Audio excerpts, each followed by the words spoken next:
बिस्मिल्लाहिर्रहमानिर्रहीम। अस्सलाम वालेकुम स्टूडेंट्स। आज के लेक्चर में हम general methods of preparation of carboxylic acids को डिस्कस करेंगे, लेकिन आज के लेक्चर की डिटेल में जाने से पहले मैं आप लोगों से एक बात करना चाहूँगी कि ये चैनल मैंने आप लोगों के लिए ही बनाया है ताकि आप लोगों को जो है वो तमाम लेक्चर्स टाइमली जो है वो मिल सकें। अगर आप लोगों को जो है वो लेक्चर समझ में आता है तो काइंडली लाइक जो है वो ज़रूर किया करें और चैनल को सब्सक्राइब भी करें। इस तरह से आपको जो है वो अलहदा से नोटिफिकेशन का जो है वो वेट नहीं करना पड़ेगा, बल्कि राइट अवे आपको इसका नोटिफिकेशन आ जाएगा और आप वहाँ से लिंक से जो है वो वीडियो को ओपन जो है वो कर सकती हैं। ओके, आज का जो है वो लेक्चर स्टार्ट करते हैं। हम जो है कार्बोक्सिलिक एसिड की प्रिपरेशन के जो मेथड्स आज डिस्कस करेंगे ये ऑलरेडी हमने डिफरेंट चैप्टर्स में पीछे डिस्कस कर लिए हुए हैं, लेकिन जो है इनको रिकॉल करने के लिए आज हम एक दफ़ा फिर से जो है वो एक कंपाइल्ड फॉर्म में देखेंगे कि हम किन किन मेथड से जो है वो कार्बोक्सिलिक एसिड्स को प्रिपेयर कर सकते हैं। तो आज जो हम सबसे फर्स्ट मेथड डिस्कस करने जा रहे हैं वो ये है कि हम जो है अल्कोहल्स या एल्डिहाइड्स की ऑक्सीडेशन से कार्बोक्सिलिक एसिड्स को प्रिपेयर कर सकते हैं। आज का जो पहला मेथड मैं डिस्कस करने जा रही हूँ इस पर ज़रा फोकस कीजिएगा। ये पहले हम प्राइमरी अल्कोहल से जो है वो देखेंगे कि किस तरह से हम जो है वो कार्बोक्सिलिक एसिड को प्रिपेयर कर सकते हैं, और फिर हम एल्डिहाइड से जो है वो देखेंगे।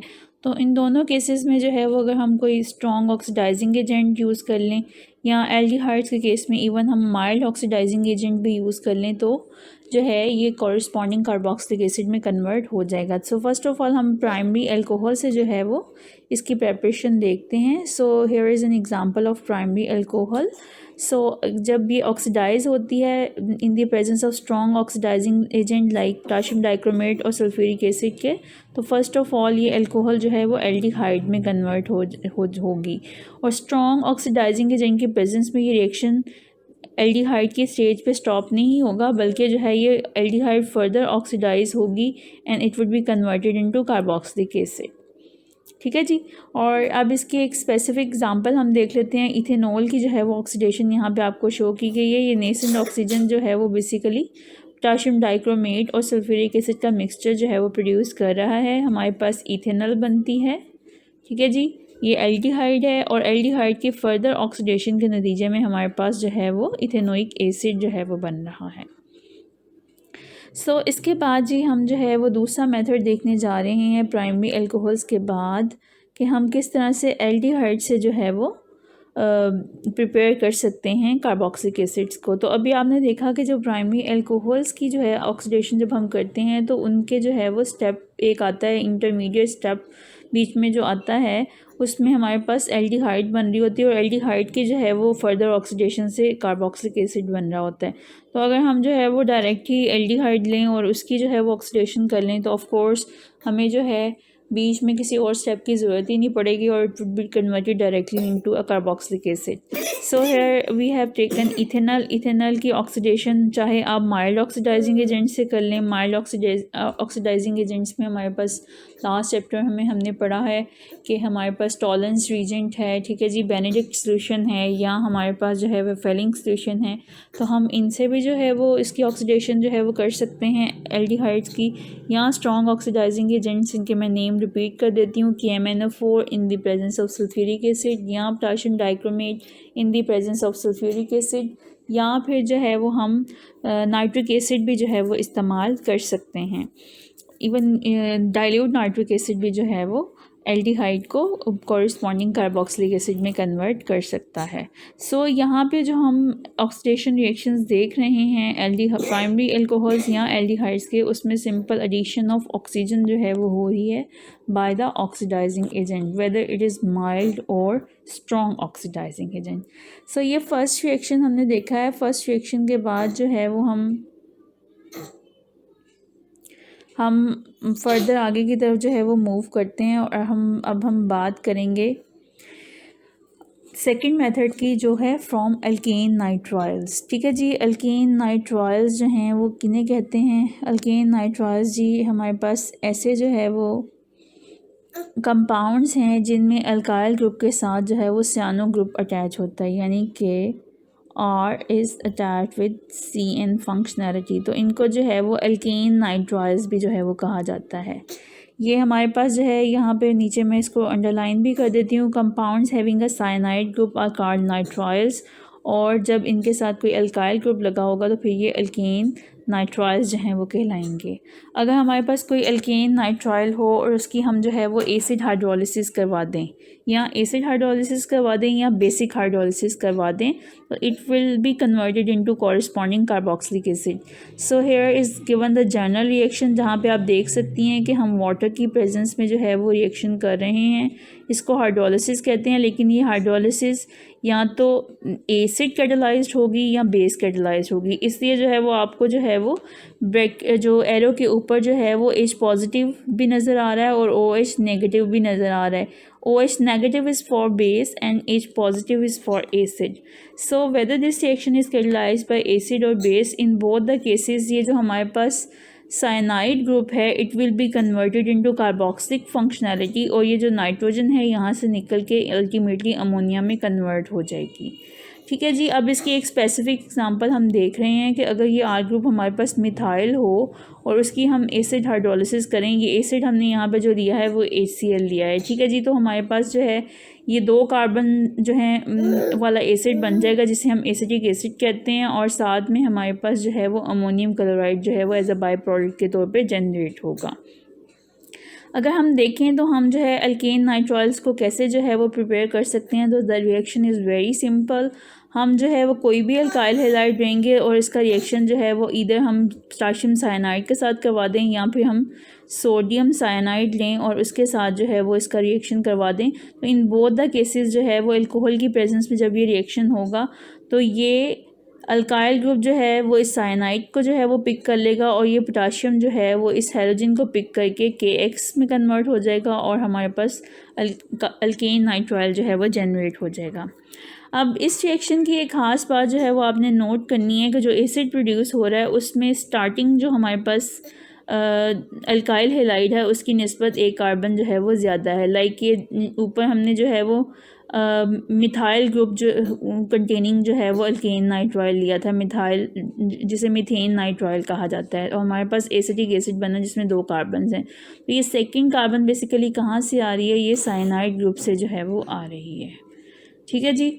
सो ये second method of preparation of carboxylic acids था। उसके बाद जी हम थर्ड मेथड की तरफ जा रहे हैं, एंड इस मेथड में हम जो है ग्रिग्नॉर्ड रीजेंट से जो है कार्बोक्सिलिक एसिड्स को प्रिपेयर कर सकते हैं। The reaction is very simple, चूँकि स्मार्ट सिलेबस में ग्रिग्नॉर्ड रीजेंट का टॉपिक जो है वो मिसिंग है।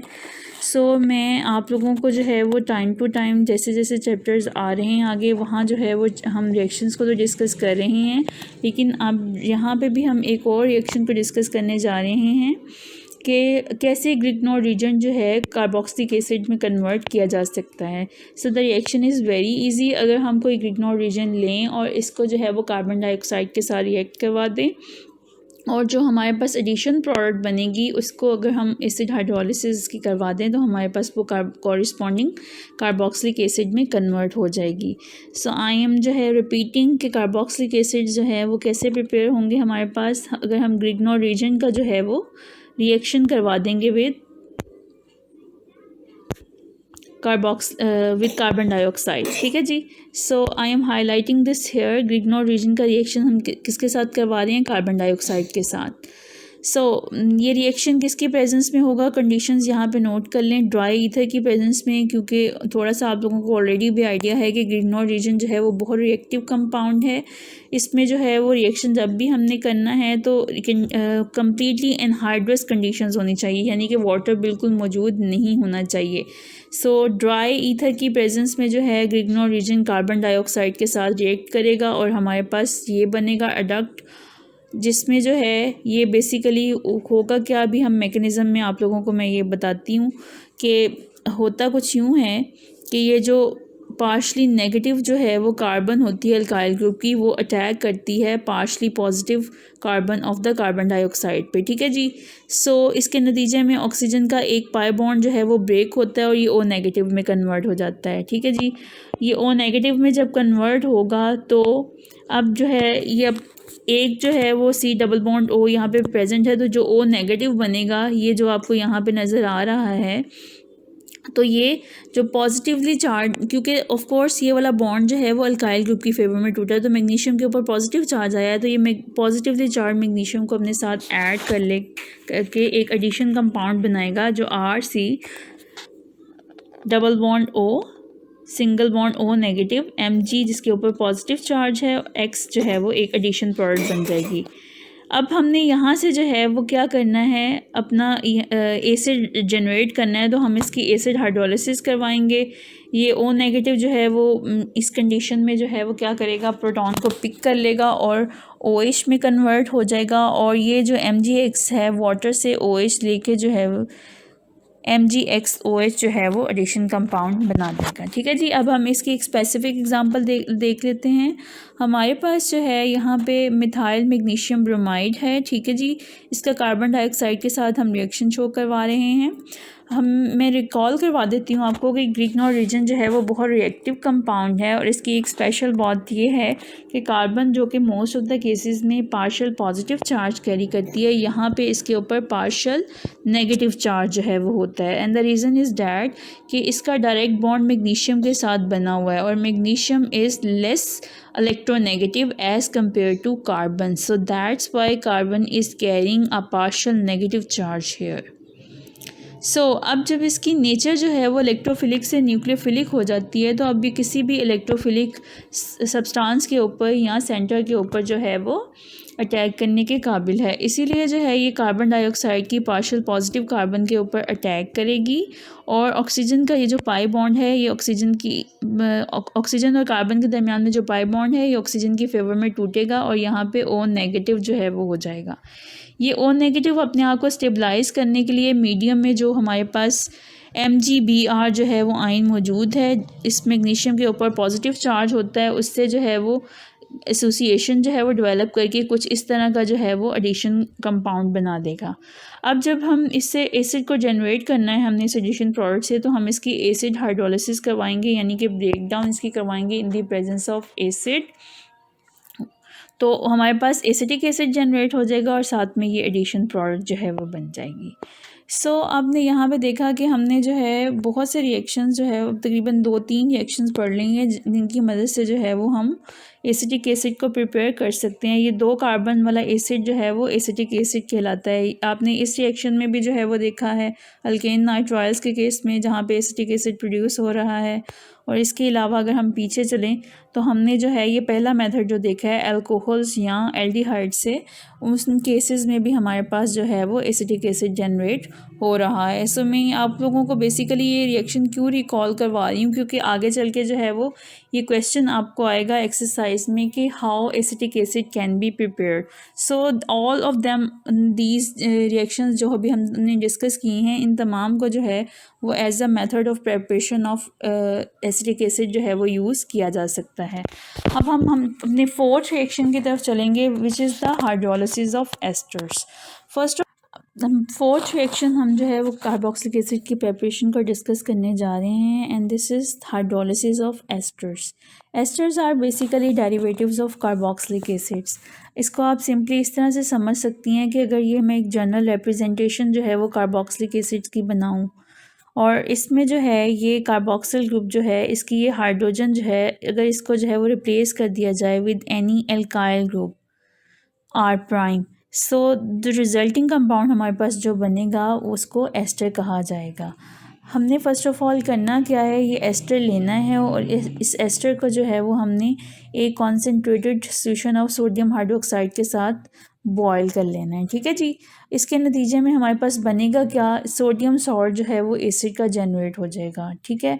और साथ में हमारे पास ये कैसे बनेगा इसकी मैं फॉर्मेशन आपको बता देती हूँ।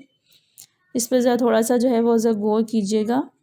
ये जो हमारे पास एस पूरा ये ग्रुप है RC double bond O negative. मैं ये यहाँ पे अलहदा से करके जो है वो लिख भी देती हूँ ताकि आपको जो है वो समझने में आसानी हो जाए। ये ग्रुप बेसिकली ये है और इसके साथ जो है वो अल्काइल ग्रुप जो है वो अटैच है। ये पूरा ग्रुप जो है जो हमारे पास यहाँ से निकलेगा वो इस सोडियम को पिक करके जो है वो ये इस sodium salt of carboxylic acid में कन्वर्ट हो जाएगा। ठीक है जी। और साथ में ये जो हमारे पास अब ये दूसरा जो है वो देखिएगा, ये जो R प्राइम है ये क्या करेगा, इस OH को जो सोडियम हाइड्रोक्साइड है पिक करके ROH में कन्वर्ट हो जाएगा। यानी कि एक तो हमारे पास sodium salt of carboxylic acid बन गया और दूसरी साथ में अल्कोहल बन गई। अब ये जो हमारे पास sodium salt of carboxylic acid बना है, इससे हमने जब एसिड को रीजनरेट करवाना है तो हम सिंपली क्या करेंगे, इसे एसिड के साथ ट्रीट कर देंगे। O नेगेटिव जो है वो क्या करेगा, एसिड से प्रोटॉन को पिक करके कॉरस्पॉन्डिंग एसिड में कन्वर्ट हो जाएगा और ये क्लोराइड जो है इसको सोडियम पिक कर लेगा और ये सोडियम क्लोराइड में कन्वर्ट हो जाएगा। ठीक है जी। इसकी अब हम एक स्पेसिफिक एग्जांपल देखते हैं। अब इसमें हमने जो है स्टार्टिंग मटेरियल लिया इथाइल एसीटेट। ये हमारे पास एसीटेट था और ये जो R प्राइम है ये हमारे पास है इथाइल ग्रुप। ठीक है जी। और हमने इसका सोडियम हाइड्रोक्साइड के साथ जब ट्रीट करवाया तो ये इथाइल ग्रुप यहाँ से रिमूव हो गया और सोडियम आयन यहाँ पे आके अटैच हो गया, ये सोडियम एसीटेट बन गया। और ये जो इथाइल ग्रुप था इस OH के साथ कंबाइन करके इसने बना दिया इथेनॉल। ठीक है जी। अब जो है होगा क्या, ये जो सोडियम एसीटेट है इसे हमने HCl के साथ ट्रीट करवाना है और as a result of that ये O नेगेटिव HCl से प्रोटॉन पिक करके कार्बोक्सिलिक एसिड जिसे एसिटिक एसिड कहा जाता है उसमें कन्वर्ट हो जाएगा और ये सोडियम और ये क्लोराइड आयन आपस में कंबाइन करके सोडियम क्लोराइड में कन्वर्ट हो जाएंगे। सो स्टूडेंट्स, ये हमने फोर्थ जो है वो मेथड ऑफ प्रिपरेशन ऑफ जो है वो देखा है कार्बोक्सिलिक एसिड का, जो कि बेसिकली कार्बोक्सिलिक एसिड के ही एक डेरिवेटिव जिसे एस्टर्स कहा जाता है उनकी हाइड्रोलिसिस के नतीजे में हमारे पास ऑब्टेन हो रहा है। अब हम जो है वो last method of preparation of carboxylic acid की तरफ जाएंगे, which is oxidative cleavage of alkenes. Alkenes जैसे कि नाम से ही आपको पता चल गया है कि ये ऐसे कंपाउंड्स हैं जिनमें कार्बन और कार्बन के दरमियान में डबल बॉन्ड पाया जाता है। हमने करना क्या है, हमने इसकी ऑक्सीडेशन करनी है और ऑक्सीडेशन के नतीजे में क्या होगा, ये कार्बन कार्बन डबल बॉन्ड जो है ये ब्रेक हो जाएगा, क्लीव हो जाएगी, इसकी ब्रेक डाउन हो जाएगी। और इसके नतीजे में क्या होगा, हमारे पास जो है ये जो दोनों एंड्स बनेंगे, ये दोनों कार्बन जो कि डबल बॉन्ड से कनेक्टेड हैं, ये दोनों ऑक्सीडाइज हो जाएंगी और इसके नतीजे में हमारे पास दो कार्बोक्सिलिक एसिड्स जो हैं वो उसके मॉलिक्यूल्स जनरेट होंगे। सो ये जनरल रिएक्शन आप लोगों के सामने गिवन है, इसको देखिएगा। ये वाली जो कार्बन है और ये दोनों कार्बन जो डबल बॉन्ड बना रही हैं, ये दोनों कार्बन जो है वो कॉरस्पॉन्डिंग कार्बोक्सिल ग्रुप के अंदर कन्वर्ट हो रही हैं। So here 2 molecules of carboxylic acids are being generated. Condition क्या है, हमने एल्कलाइन सोल्यूशन जो है वो लेना है कि MnO4 का और इसको हीट करना है और ये क्या होगा, एल्कीन कॉरस्पॉन्डिंग कार्बोक्सिलिक एसिड में कन्वर्ट हो जाएगी। ये अब नीचे वाली स्पेसिफिक एग्जांपल देखिएगा, इसमें हमने 2 ब्यूटीन जो है वो ली है और अब चूँकि ये सिमेट्रिकल एल्कीन है, सो जब ये बॉन्ड टूटेगा तो हमारे पास 2 कार्बन्स वाले 2 एसिड के मॉलिक्यूल्स बनेंगे। और आपको पता है 2 कार्बन्स वाला जो एसिड होता है उसे इथेनोइक एसिड कह लें या इसका जनरल नेम क्या है, एसिटिक एसिड भी जो है वो कहा जाता है। तो हमारे पास एसिटिक एसिड जनरेट होता है। So here you can see के we have found another way और you may say the other method of preparation of carboxylic acids और you may say acetic acid. सो अगर आपको वो क्वेश्चन आता है जो एक्सरसाइज में गिवन है कि how acetic acid can be prepared, so you can write down any reaction which you want to write. Okay, it's up to you कि which reaction is your favourite. So here you can decide by on your choice. So students, इसके साथ ही हमने जो है वो 5 methods of preparation of carboxylic acids जो कि आपकी बुक में गिवन थे उनको डिस्कस कर लिया है। अब हम जो है वो अपनी आउटलाइन के मुताबिक नेक्स्ट टॉपिक की तरफ चलेंगे जो है physical properties of carboxylic acids. तो सबसे पहले हम फर्स्ट प्रॉपर्टी को डिस्कस करेंगे विच is about smell. So if I talk about smell, so the first few members जिनमें हमारे पास जो है C1 C2 और C3 कंटेनिंग जो है जो कार्बोक्सिलिक एसिड्स हैं वो formic acid, acetic acid and propanoic acid की मैं जो है वो बात कर रही हूँ।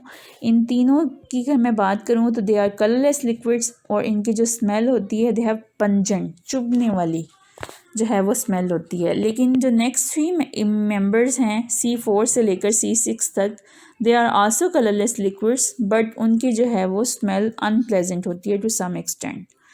पंजेंट जो है स्मेल चुभने वाली होती है, अनप्लेजेंट जो नागवार गुजरे। ठीक है जी, कुछ हद तक नागवार गुजरे, नॉट इस तरह से कि बहुत ज़्यादा बुरी हो। सो ये कुछ फ़र्क है, इनकी बहुत बुरी है लेकिन इसकी कुछ हद तक काबिल बर्दाश्त है। अब इसके बाद सेकंड हम प्रॉपर्टी की बात करते हैं which is about solubility. So aliphatic acids में जो फर्स्ट 4 मेंबर्स हैं they are very much soluble into water और इसकी रीज़न क्या है, हाइड्रोजन बॉन्डिंग। जो जब कार्बन चेन की जो है वो लेंथ शॉर्ट होती है तो सिंपली होता क्या है कि क्योंकि इसमें आपको पता है कि OH ग्रुप के साथ ये जो हाइड्रोजन मौजूद है ये पार्शली पॉजिटिव है और वाटर के अंदर पार्शली नेगेटिव ऑक्सीजन जो है वो मौजूद है और इसके साथ जो है ये हाइड्रोजन बॉन्डिंग बना सकती है। दैट्स वाई C1 से लेकर C4 तक के जो मेंबर्स हैं they can form hydrogen bonding with water, that's why they are soluble in water. But as the chain of the carbon length increases, the solubility of these acids in the water also decreases. So solubility के बाद जो हम next point discuss करने जा रहे हैं students, that is about boiling point. Boiling points carboxylic acids के जो हैं वो यूजुअली हाई होते हैं। उसकी वजह ये है कि इनके अंदर इंटरमॉलिक्यूलर हाइड्रोजन बॉन्डिंग भी जो है वो एग्जिस्ट करती है। I am highlighting this point here. So अब जो है अगर आप ज़रा राइट साइड पे जो है वो गौर कीजिएगा तो आपको यहाँ पे एक डाइमर कार्बोक्सिलिक एसिड का नज़र आ रहा है। अब होता कुछ यूँ है कि आपको पता है स्ट्रक्चर में OH नेगेटिव एक जो है हमारे पास कार्बोक्सिलिक एसिड का स्ट्रक्चर कुछ यूँ है। ये जनरल जो है वो मैं रिप्रेजेंटेशन इसकी कर रही हूँ। अब ये जो O है जो कि किसी और हाइड्रोजन के साथ बॉन्डेड नहीं है, ये क्या कर सकता है किसी और कार्बोक्सिलिक एसिड की इस तरह की हाइड्रोजन को जो है वो अट्रैक्ट करके उसके साथ हाइड्रोजन बॉन्डिंग डेवलप कर सकता है। सो ये यू कैन नोट कि एक डाइमर जो है वो बन जाता है, एक साइक्लिक सा स्ट्रक्चर बन जाता है एज अ रिज़ल्ट ऑफ जो है वो hydrogen bonding, internal hydrogen bonding भी इसे हम कह सकते हैं। तो इसकी वजह से जो है वो क्या होता है, इनके बॉइलिंग पॉइंट्स जो हैं वो हाई हो जाते हैं, क्योंकि जब बॉइलिंग पॉइंट्स हाई होने की वजह ये होती है कि अगर इंटरमॉलिक्यूलर फोर्सेस जो हैं वो स्ट्रॉन्ग हों। So hydrogen bonding is also a special type of intermolecular forces और इसकी वजह से क्या होता है कार्बोक्सिलिक एसिड्स के बॉइलिंग पॉइंट्स जो हैं वो हाई हो जाते हैं। और इस चीज़ को जो है वो किससे हम कंफर्म कर सकते हैं, जब नॉन पोलर जो है वो सॉल्वेंट्स जैसे कि बेंजीन वगैरह में कार्बोक्सिलिक एसिड्स का मॉलिक्यूलर मास डिटरमिन किया गया तो उसने भी इस चीज़ को कंफर्म किया कि ये बेसिकली डाइमर्स की फॉर्म में जो है वो एग्जिस्ट करते हैं। डाइमर्स किसे कहते हैं, जब 2 मॉलिक्यूल्स एसिड के कंबाइन कर जाएंगे किसी भी एसोसिएशन की वजह से। यहाँ पे जो एसोसिएशन डेवलप हो रही है जो डॉटेड लाइन से शो की गई है ये जो है वो हाइड्रोजन बॉन्डिंग को रिप्रेजेंट कर रही है। ठीक है जी स्टूडेंट्स। सो अब ये आप लोग जो है इन वैल्यूज़ पे भी ज़रा गौर कीजिएगा। जैसे जैसे जो है वो आप देख रही हैं कार्बन चेन की लेंथ बढ़ रही है, C1 से हम C2 पे और फिर C4 की तरफ मूव कर रहे हैं, बॉइलिंग पॉइंट जो है वो बढ़ता जा रहा है, 100 से 141 पे चला गया है। अब हम इसमें लास्ट जो है वो फिज़िकल प्रॉपर्टी डिस्कस करेंगे विच is about melting point. Melting point भी जो है वो अगर हम जनरली बात करें तो होने तो ऐसे ही चाहिए कि जैसे जैसे कार्बन चेन की लेंथ बढ़े तो वैसे वैसे मेल्टिंग पॉइंट भी जो है वो इंक्रीज़ हों, लेकिन मेल्टिंग पॉइंट्स के केस में जो है ये इंक्रीज़ इतना रेगुलर जो है वो नहीं होता। अब इसकी वजह क्या है, इसकी अब यहाँ पे आप 2 तरह की चीज़ें देखेंगी कि ऑड नंबर्स जिसमें odd number of carbon atoms हैं उन एसिड्स के जो है वो बॉइलिंग मेल्टिंग पॉइंट लो होते हैं और ऐसे जो हैं वो एसिड जिनके जो है वो जिनके अंदर even number of carbon atoms पाए जाते हैं उनके मेल्टिंग पॉइंट्स हाई होते हैं। अब इसकी वजह क्या है, अब आप यहाँ पे ज़रा देख लें एग्जांपल, फिर मैं उसकी रीज़न की तरफ जो है वो चलती हूँ। ये पहले C3 यानी कि 3 कार्बन्स कंटेनिंग एसिड है, फिर C4 जिसमें 4 हैं। अब ये इवन नंबर है और ये साइड पे जो 2 एसिड्स हैं ये ऑड नंबर्स वाले हैं। अब आप ज़रा गौर कीजिएगा कि जो दोनों ऑड नंबर्स वाले हैं ना, इनके जो है वो मेल्टिंग पॉइंट्स बहुत लो हैं, यानी कि बहुत लो टेम्परेचर पे ये मेल्ट हो जाते हैं। लेकिन जो है इसकी निस्बत जो इवन नंबर ऑफ जिसके अंदर कार्बन आइटम्स पाए जाते हैं वो एसिड जो है उसका मेल्टिंग पॉइंट हाई है। अब इसकी वजह क्या है? अब इसकी वजह जो है एक्चुअली ये है कि ऐसे कार्बोक्सिलिक एसिड्स जिनके अंदर जो है वो इवन नंबर ऑफ़ एटम्स पाए जाते हैं, उनकी अगर हम जो है वो चेन देखें तो उसमें मिथाइल ग्रुप और कार्बोक्सिल ग्रुप जो हैं वो चेन की ऑपोजिट साइड्स पे आ रहे हैं, यानी कि एक साइड पे मिथाइल ग्रुप आ रहा है और दूसरी साइड पे कार्बोक्सिल ग्रुप जो है वो आ रहा है। अब इसकी वजह से क्या होता है कि ये मॉलिक्यूल्स जो हैं वो आपस में बहुत क्लोजली पैक हो जाते हैं, क्योंकि इन दो बल्कि ग्रुप्स की आपस की रिपल्शन जो है वो नहीं हो पाती।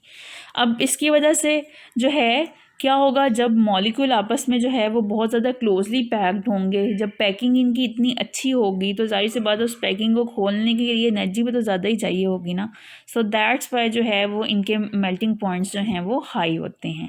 अब ऑन द अदर हैंड जो है वो अगर हम बात करें ऐसे कार्बोक्सिलिक एसिड्स की जिनके अंदर odd number of carbon atoms पाए जाते हैं, तो जिसकी मैंने एक एग्जांपल C3 और C5 की यहाँ पे लिख दी है, और उसमें आप देख रही हैं कि जो मिथाइल ग्रुप है और कार्बोक्सिल ग्रुप है वो दोनों चेन की सेम साइड पे आ रहे हैं। ये नोट करी है ना। अब इसकी वजह से जो है वो मॉलिक्यूल, जब दूसरा मॉलिक्यूल इसके ऊपर रखेंगे तो ये इसका मिथाइल ग्रुप और दूसरे का मिथाइल ग्रुप आपस में रिपेल करेंगे एक दूसरे को। इसी तरह से यहाँ कार्बोक्सिल के केस में भी यही होगा। तो यहाँ पे फिर जो है वो क्लोज पैकिंग जो है वो पॉसिबल नहीं होगी। जब मॉलिक्यूल्स आपस में लूजली जो है वो हेल्ड होंगे, इंटरमॉलिक्यूलर फोर्सेस जो हैं वो इनके दरमियान में वीक होंगी, तो उसका रिजल्ट क्या होगा ultimately? Of course they would have low melting points. So this is the reason. अगर आपको ये शॉर्ट क्वेश्चन आ जाए कि what is the reason behind के द फैक्ट कि जो ऑड नंबर ऑफ़ जो ऐसे कार्बोक्सिलिक एसिड्स हैं जिनके अंदर odd number of carbon atoms पाए जाते हैं उनके मेल्टिंग पॉइंट्स लो हैं, और जबकि ऐसे कार्बोक्सिलिक एसिड जिनके अंदर even number of carbon atoms पाए जाते हैं उनके मेल्टिंग पॉइंट्स हाई हैं, तो उसके केस में आप ये रीज़न जो है वो दे सकती हैं। ओके स्टूडेंट्स, उसके बाद जो है वो इस लेक्चर से रिलेटेड कुछ इंपॉर्टेंट टर्म्स मैं आप लोगों को बताना चाहूँगी कि इस चैप्टर में जो है वो हम एक टर्म यूज़ करेंगे विनीगर की। वैसे तो आप लोगों को थोड़ा सा आइडिया है कि विनीगर जो है वो एसिटिक एसिड को ही जो है वो कहा जाता है, लेकिन एक्चुअली इसको जो है वो कैसे हम डिफ़ाइन करेंगे? It is basically the 5 to 7% aqueous solution of acetic acid. So ये आपकी एक्सरसाइज में जो है ये पूछा गया है क्वेश्चन। सो उसका जवाब में आप जो है ये मेंशन करेंगी। और विनीगर जो है इस बेसिकली एसिटिक एसिड, तो अगर इसकी प्रेपरेशन आपसे पूछी जाए तो उसमें आप एसिटिक एसिड की प्रेपरेशन का ही कोई मेथड बता दीजिएगा। और सेकेंडली आपको मैं यहाँ पे एक और बात भी बताना चाहूँगी कि एसिटिक एसिड बजाते खुद जो है वो एक ऐसा सॉल्यूशन है जिसके अंदर वाटर भी मौजूद होता है। मतलब एसिटिक एसिड बेसिकली आप कह लें कि एक डाइल्यूट सॉल्यूशन है, लेकिन अगर वो जस्ट 5 to 7% हो तो फिर वो विनीगर कहलाएगा। अब एक और टर्म जो है वो इस चैप्टर में जो इस्तेमाल की गई है, एक्सरसाइज में क्वेश्चन भी है इसका कि what is glacial acetic acid.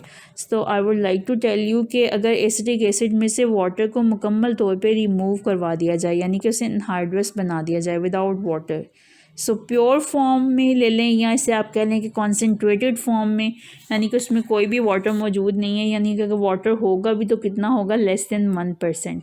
तो ऐसे जो है वो एसिटिक एसिड को जो है वो ग्लेशियल एसिटिक एसिड कहा जाता है। ग्लेशियल के वर्ड से थोड़ा सा ग्लेशियर माइंड में आता है। अब जो है इसकी जो है वो एक्चुअली प्रॉपर्टी ये है कि ये 16.6 डिग्री सेंटीग्रेड, जो कि रूम टेम्परेचर से थोड़ा लो टेम्परेचर है, इस टेम्परेचर पे जो है ये फ्रीज़ हो जाता है और इसकी क्रिस्टल्स जो हैं वो बिल्कुल आइस की तरह की जो है वो बनती हैं, इसलिए इसको ग्लेशियल एसिटिक एसिड जो है वो कहा जाता है। सो अगर हम वैसे डिफ़ाइन करें जनरली तो it is the anhydrous form of acetic acid which will be devoid of, यानी कि फ्री फ्रॉम वाटर। ठीक है जी। सो इन दोनों जो है वो डेफिनेशंस को अपने माइंड में जो है वो रखिएगा, क्योंकि ये इम्पॉर्टेंट है एमसीक्यूज़ के पॉइंट ऑफ व्यू से भी, और इसके अलावा जो है वो आपको इससे शॉर्ट क्वेश्चन भी जो है वो बन सकता है। अब आपको बताती चलूँ कि आज के लेक्चर में हमने जो टॉपिक डिस्कस किए हैं उसके जो है वो कोई भी आप लोगों को प्रेपरेशन से रिलेटेड शॉर्ट क्वेश्चन आ सकता है कि how can we prepare carboxylic acids from primary alcohols या एल्डिहाइड्स या फ्रॉम एल्केन नाइट्राइल या by the hydrolysis of esters और by the oxidative cleavage of alkenes. तो इसमें से कोई भी इस तरह का जो है वो शॉर्ट क्वेश्चन पूछा जा सकता है, लेकिन जो एक्सरसाइज से रिलेटेड क्वेश्चन इस टॉपिक से रिलेटेड हैं वो हैं जी क्वेश्चन नंबर 6 का ए पार्ट, क्वेश्चन नंबर 7 का ए एंड बी पार्ट। ठीक है जी। होप सो आपको आज का लेक्चर जो है वो पसंद आया होगा। अगर लेक्चर पसंद आया तो इसको वीडियो को लाइक ज़रूर कीजिएगा, और कमेंट सेक्शन में जो है वो मुझे लाजमी बताइएगा कि आप लोगों को जो है लेक्चर की समझ आई है या नहीं आई, और अगर जो है वो कोई चीज़ फ़र्दर ऐसी है जो आप लोगों को समझनी है तो उसके बारे में मुझे कमेंट सेक्शन में बताइएगा। मैं आपके कमेंट्स जो है वो लाजमी पढ़ती हूँ। और सेकेंडली एक और चीज़, बहुत से स्टूडेंट्स पूछ रहे थे कि हमें जो है वो एग्ज़ाम का सिलेबस बता दें। So I would like to tell you कि 24 दिसंबर तक हम जितना भी सिलेबस कवर करेंगे, all of that syllabus would be included in your exam. So try to memorise और लर्न योर सिलेबस, जो केमिस्ट्री का भी है या डिफरेंट और सब्जेक्ट्स जो आप पढ़ रहे हैं उनका भी है। सो साथ साथ इसकी जो है वो रिवीजन ज़रूर करें। जब आप लेक्चर सुनती हैं आपके पास तो अब बहुत जो है वो गोल्डन चांस है कि अब टीचर की जो है वो बात को आप रिपीट कर सकती हैं। कैसे रिपीट कर सकती हैं आप? मैं ऑल्दो फिज़िकली तो प्रेजेंट नहीं हूँ, बट आप जो है वो उसको वीडियो को जो है वो पीछे से जो है वो देख सकती हैं, बार बार देख सकती हैं अगर कोई पॉइंट आपका क्लियर नहीं होता। बट स्टिल अगर कोई आपको कन्फ्यूजन हो तो you are more than welcome, you can ask me in the comment section. इंशाल्लाह जो है वो नेक्स्ट लेक्चर में आपसे फिर मुलाकात होगी। तब तक के लिए अल्लाह हाफ़िज़।